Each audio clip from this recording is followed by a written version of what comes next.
This podcast is brought to you by the Alien Soda Company, your connection to pop culture and paranormal themed merch. AlienSodaCompany.shop for all things out of this world. Hey, fellow searchers, let's talk about false memory, or is it the Mandela Effect? Let's talk about this on this episode of the Paranormal Mind podcast.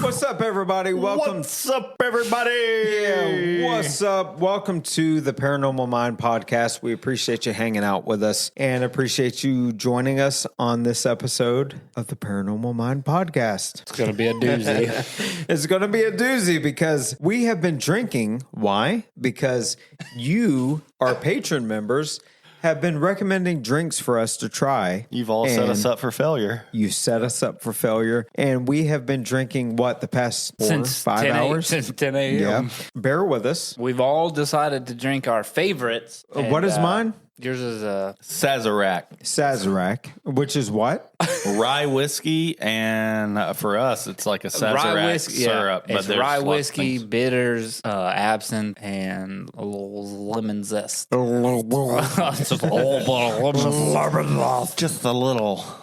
zest. Little lemon zest. And it's really good. It's my favorite so far. Yep. So that's your favorite. Josh, you're over here with a whiskey sour. Yep. Can't go wrong with a whiskey sour. Which is my second favorite. Which is just a little whiskey and It's just a little sour. And a little bit of sour. A little bit of ginger ale and a little bit of lemon. What is yours? Mine is a Johnny Vegas, because if there's two things I want to do, it's be in the middle of a heart attack and drunk at the same time. There you go. So there you go. Sounds like a party. Yeah. I'm on like my third energy drink of the day. Yeah, I know, dude. It's kind of scary. buddy. It's kind of scary. It is what it is. All right, so let's jump into this topic. It's false memory or the Mandela Effect. Let's dive into it a little bit. So, early pioneers like Pierre Janet and Sigmund Freud delved into the exploration of false memory. Freud, with his studies on memory manipulation, had a big impact on contemporary research in this field. Janet, a French neurologist, contributed to our understanding of false memory through his works on disassociation and memory retrieval through hypnosis. In a famous study by Elizabeth Loftus and John Palmer, they found that the way a question is phrased can significantly influence our memory recall. Participants who watched videos of a car accident were asked how fast the cars were going when they smashed into each other, while others were asked the same question with different verbs like hit or bumped. The choice of... What are you laughing about, Josh? I'm just looking at Ray. He looks like he's about to fall asleep. Yeah, well, duh, because y'all drank like 2/5 of alcohol. It's crazy. So the choice of verb influenced participants' speed estimates. Well, hold on a minute. The choice of verb influenced participants' speed estimates.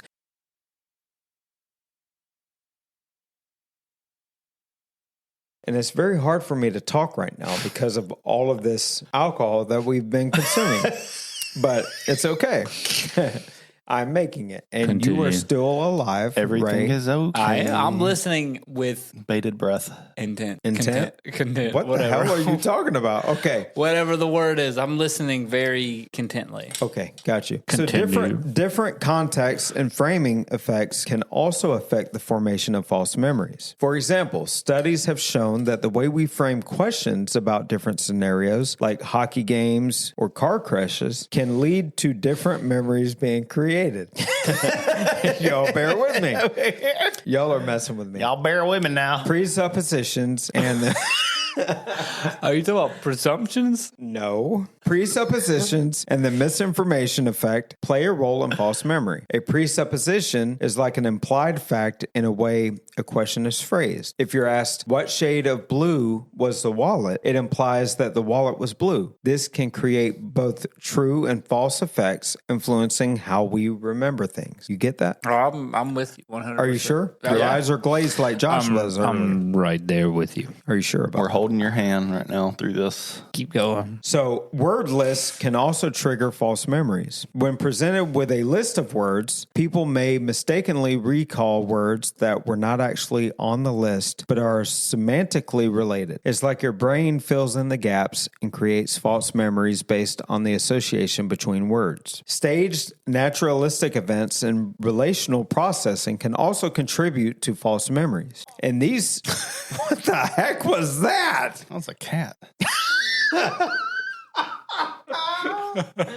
Was that your throat again, Josh? Oh, that's my throat.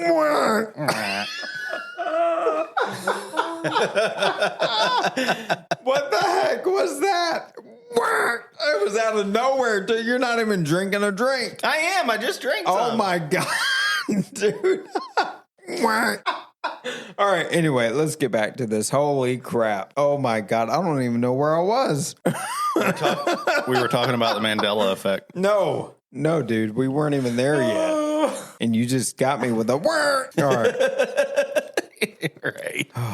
Where was I at? Do y'all remember? Holy crap. All right. Staged naturalistic events and relational processing can also contribute to false memories. And in these situations, people may recall details or objects that were not actually present, but they fit the context or the event itself. I'm not doing anything. No, but your throat, whatever it does, is involuntary. It is involuntary. That is a true statement. Man, that was a weird sound, too. All right. It's just air leaving my esophagus. This podcast is going. Yeah, this podcast is going to crap.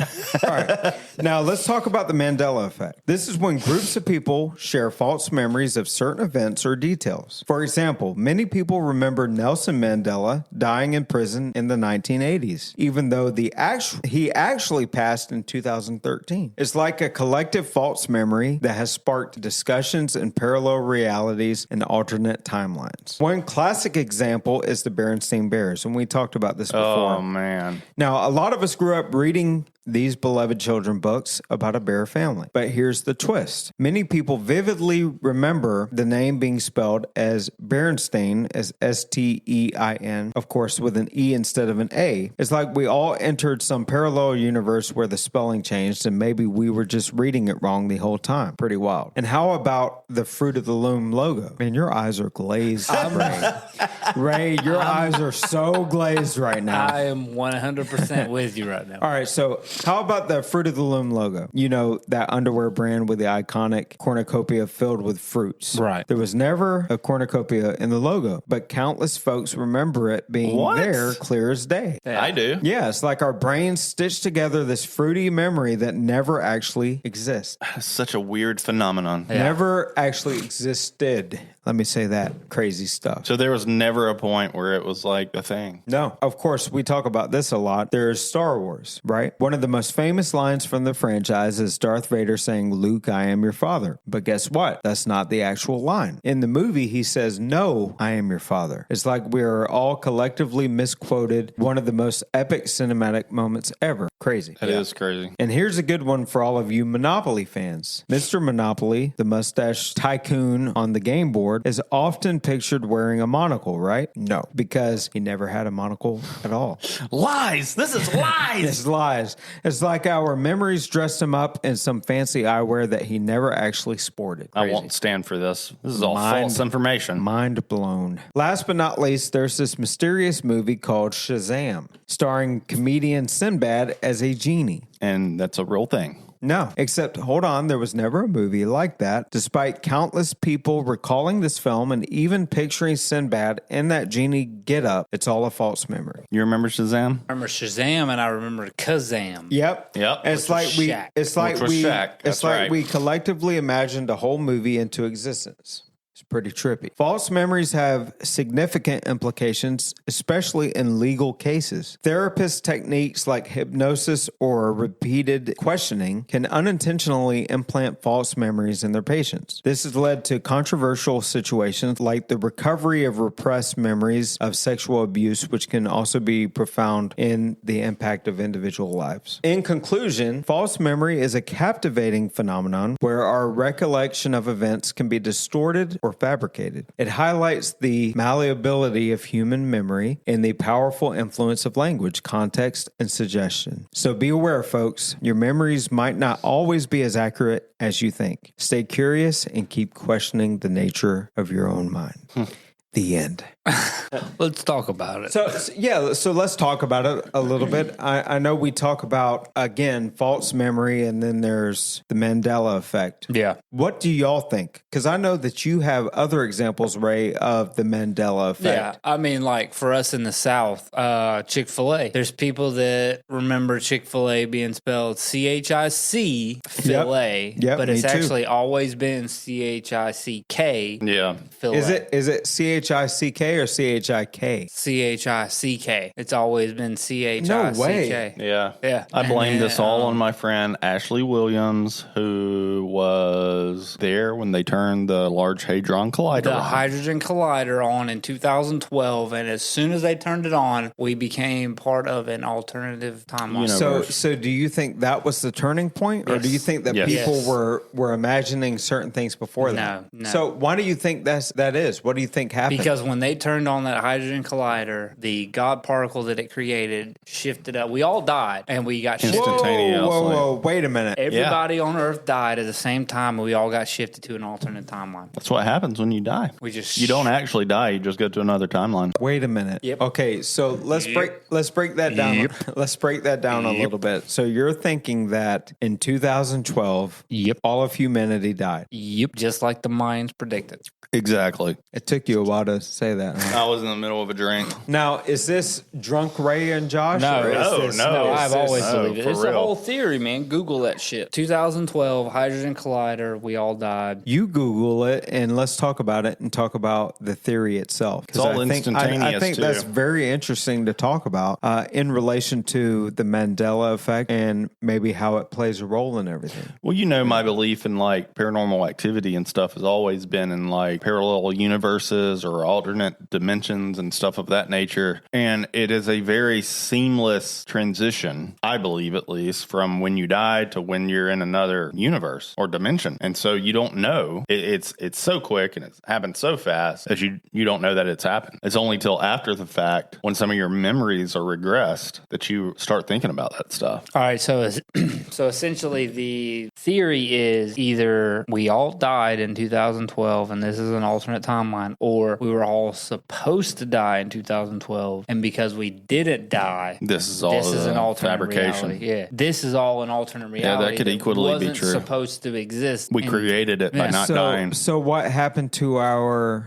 original life, our reality? Know. You don't know because it's in another universe. The problem is that this reality was not supposed to exist. So, our reality was supposed to end in 2012. Realities are 100% based on perspective and what you see and what you deal with and perception on what you see and do on a day-to-day life. So anything that you don't see and that you don't know about could plausibly be an alternate reality. There is a variation of infinite variations. There's a universe, every single yes, no, 1 through 10, every alternative. So basically, because of the likelihood of mankind ending in 2012, because it didn't happen, the unlikelihood of everything else happening has come into play. So everything that was unlikely to happen pre-2012 has become the new reality because of the events that didn't happen in 2012. So how do you explain the Mandela Effect? How do you explain how that plays a part into that whole theory? Everything that happened pre-2012 changed in post-2012. 2012 because the unlikelihood altered everything that happened pre-2012. But why would it change? Because there's it so wasn't many supposed to happen. possibilities. There can only be one set of possibilities in one universe, right? And every other universe is going to have slightly different possibilities because of that. So everything that we remember from pre-2012 was supposed to end in Right. 2012, like we were supposed to end. But because we didn't end in 2012, all those things that we remember pre-2012 do no longer apply. Now we're on a different path where all the things that we thought we knew are different now.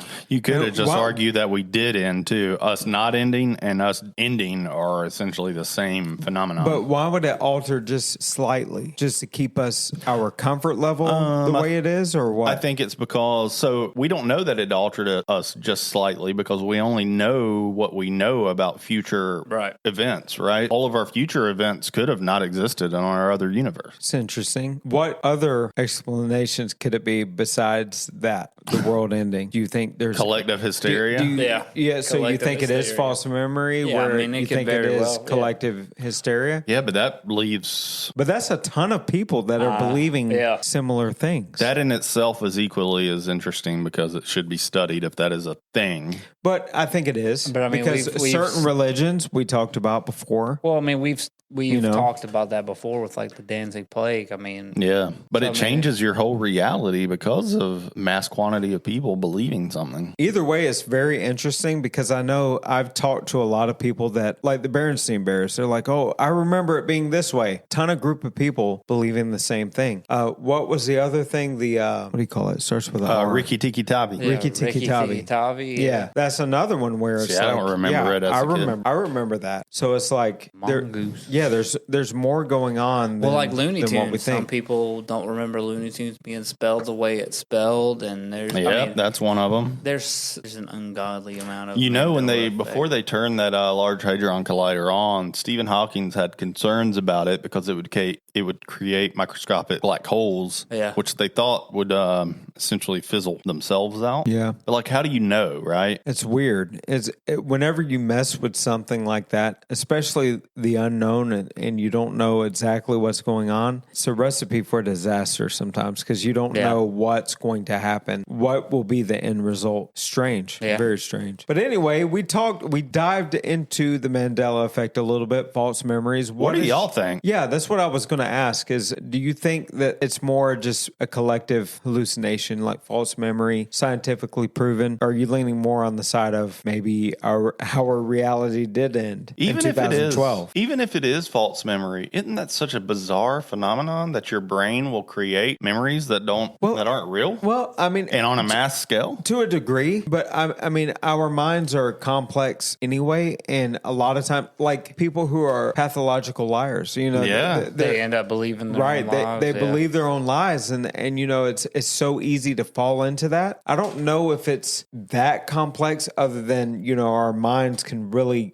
pick up on certain patterns, and then it just falls in line after a certain amount of time. I don't know, man. I honestly don't know. I do know that there's thousands and thousands of people that believe things were a certain way, and I think you have to take notice of that because, again, like I said, the Berenstain Bears, stuff like that, thousands of people believe it was a certain way. Those thousands of people could be wrong too. Which is fascinating to me. We have to entertain that as well. They could have thought it was a certain way and it wasn't, but it's still fascinating. Either way, the Mandela effect, the false memory aspect, either subject is fascinating to me. Absolutely. But anyway, thank you so much for listening to this episode of the podcast. Be sure to check out our sponsor, aliensodacompany.shop. Go check out the merch and everything that they have to offer over there, which is really cool stuff, really cool designs. Use code SEARCHERS for 10% off. Check out our Patreon, patreon.com/searchersbelieve. After we hit 100 patron members, we do a drawing for an all-exclusive paid trip for one of you to join us on an investigation. Flight, hotel, food, merch, everything included. But that's after we hit 100 patron members. You have to be a $25 a month